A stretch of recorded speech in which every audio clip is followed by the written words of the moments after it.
Bismillahirrahmanirrahim. Assalamualaikum warahmatullahi wabarakatuh. Selamat berjumpa kembali dengan kami dari Rewin Farm.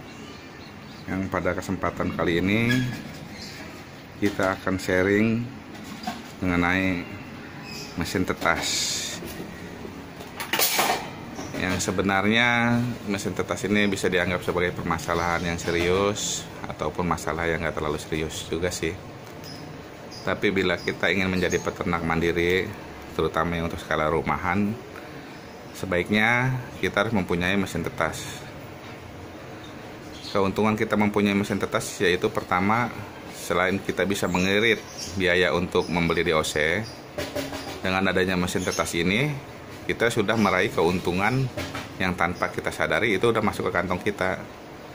Ibaratnya kita beli DOC dengan harga 8.000 atau 8.500 ataupun 7.000, dengan punya mesin tetas kita tidak perlu membeli DOC lagi.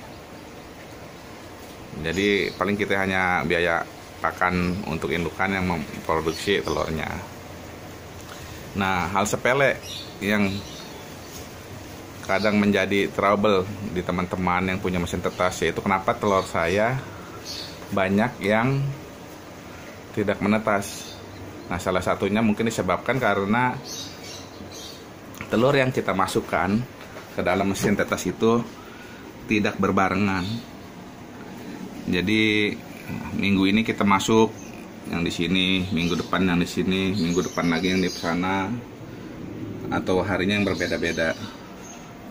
Nah, hal ini semacam ini sebenarnya sepele, tapi itu bisa menyebabkan yang seperti teman-teman pernah alami mungkin yang kok telur saya banyak gagal menetas. Nah, salah satu penyebab telur gagal menetas yaitu bila sistem kita masuk telurnya itu dalam satu mesin itu tidak berbarengan. Itu mungkin diakibatkan dari banyaknya virus ataupun bakteri yang mungkin ada akibat dari periode menetas telur kita yang tidak berbarengan. Karena dari DOC yang baru menetas, yang keluar dari cangkangnya, itu mereka akan masih memiliki cairan atau mungkin ada ari-arinya dan bulu-bulu halus yang akan berterbangan. Nah, bila dalam satu mesin ini periode masuk telurnya tidak berbarengan, maka sisa-sisa dari DOC yang menetas itu yang berupa kotoran daripada bulu-bulu, ya kan, dari cairan, itu akan mengganggu telur-telur yang belum waktunya menetas. Nah, disitulah akan menciptakan bakteri ataupun virus yang akan masuk ke telur-telur yang belum waktunya menetas. Di sana akan menjadi salah satu penyebab kenapa telur yang lain itu gagal menetas. Karena virus ataupun bakteri bisa membunuh daripada embrio yang ada di dalam telur yang belum waktunya. Nah, bagaimana untuk mengatasi hal tersebut? Di sini saya akan sharing bagaimana cara mengatasi hal itu. Yang saya lakukan di farm saya yaitu saya membuat dua mesin tetas yang fungsinya berbeda. Ini adalah dua mesin tetas saya. Yang ini kapasitas 200 butir dan yang ini adalah yang kapasitas 70. Jadi periode saya masukin ke mesin itu saya per 70 butir saya masukkan, yaitu mungkin ada yang tergantung dari sisa telur saya yang dijual, saya masukkan mesin juga. Nah, kenapa saya pisahkan antara dua mesin itu? Ya, gunanya untuk mengatasi tadi matinya embrio pada telur akibat daripada kotoran-kotoran DOC yang menetas duluan pada waktu periode pemasukan telur yang berbeda. Nah, untuk istilahnya mungkin teman-teman juga udah banyak mengetahui. Kalau istilah pada umumnya, mesin yang di bawah ini saya fungsikan untuk usia telur begitu masuk dari 1 hari nyampe usia 19 hari. Jadi 19 hari telur itu masuk di sini. Nah, lalu untuk pada usia udah hampir menetas yaitu di atas 19 hari, saya pindahkan ke mesin ini. Nah, ini disebut mesin pemecah atau hatcher yang biasanya pada umumnya. Jadi ini mungkin disebut mesin shatter. Di sini embrio akan tumbuh berkembang dan di saat dia akan mulai memecah kita pindahkan ke sini.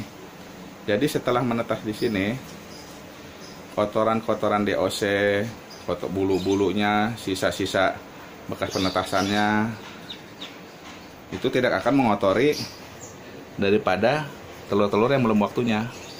Nah, ini kita lihat. Nah, ini adalah mesin pemecah saya ataupun hatcher. Nah, di sini adalah telur yang udah memasuki usia 19 hari. Jadi ini bisa kita lihat. Nah, ini telurnya udah mulai menetas. Kita bisa lihat. Nah, ini telur yang 19 hari saya udah masukin dan ini udah 21 hari. Nah, ini udah mulai menetas. Nah, ini cangkang-cangkangnya. Nah, ini usia 19 hari saya pindahkan ke mesin ini. Dan sekarang di usia 21 mereka sudah menetas pagi ini. Semalam dia udah menetas dan ini rata. Mungkin hanya beberapa yang belum menetas. Nah, ini penyebabnya. Yang tadi saya bilang yaitu kotoran bakteri, yaitu seperti ini. Nah, lihat kawan-kawan. Ini air yang ada di nampan dalam mesin penetas kita. Ya kan, ini kotor. Tuh, bisa kalian lihat. Ada pecahan cangkang telur, ada bulu-bulu halus, ada sisa telur yang mungkin disebut ari-ari telur. Ya kan, lihat betapa kotornya. Betapa kotornya air dari sisa deosa yang menetas. Inilah yang menyebabkan hidupnya timbulnya bakteri virus yang bisa mengganggu telur yang masih belum waktunya menetas. Jadi begitulah kawan-kawan, ini sharing dan juga sebagai jawaban dari teman-teman yang suka bertanya kenapa telur saya banyak yang gagal menetas. Ya salah satunya yaitu mungkin pemasukan telurnya tidak berbarengan, sehingga bila dalam satu mesin telurnya itu susul menyusul, bila menetasnya yang duluan, maka yang belakangan akan terkontaminasi oleh bakteri ataupun virus dari sisa-sisa deosa yang menetas. Jadi sederhana teman-teman, kalau memang kita untuk mengatasi itu, diwajibkanlah kita untuk memiliki dua mesin tetas untuk dua fungsi. Mesin yang bawah kita untuk setter, ibaratnya untuk pembesaran embrio dari umur 1 sampai 19 hari. Setelah itu kita pindahkan ke mesin pemecah ataupun hatcher. Di sini pun deosa akan menetas, dan setelah menetas pun akan kita mudah untuk membersihkannya tanpa mengganggu telur lain yang belum menetas. Nah, ini deosa-deosanya udah menetas semua. Jadi tanpa mengganggu daripada telur yang belum waktunya. Jadi demikianlah teman-teman sharing saya pada hari ini. Semoga bermanfaat. Dan jangan lupa untuk subscribe, like, dan share untuk membantu saya supaya lebih semangat untuk membuat video-video sharingan yang siapa tahu berguna untuk teman-teman semua. Jadi akhir kata, saya mau berterima kasih bagi yang sudah subscribe dan memohon maaf bagi teman-teman semua bila sharing ini tidak berkenan ataupun merasa ada kata-kata saya yang tidak masuk di hati, mohon dimaafkan. Akhir salam, saya mengucapkan terima kasih dan juga assalamualaikum warahmatullahi wabarakatuh.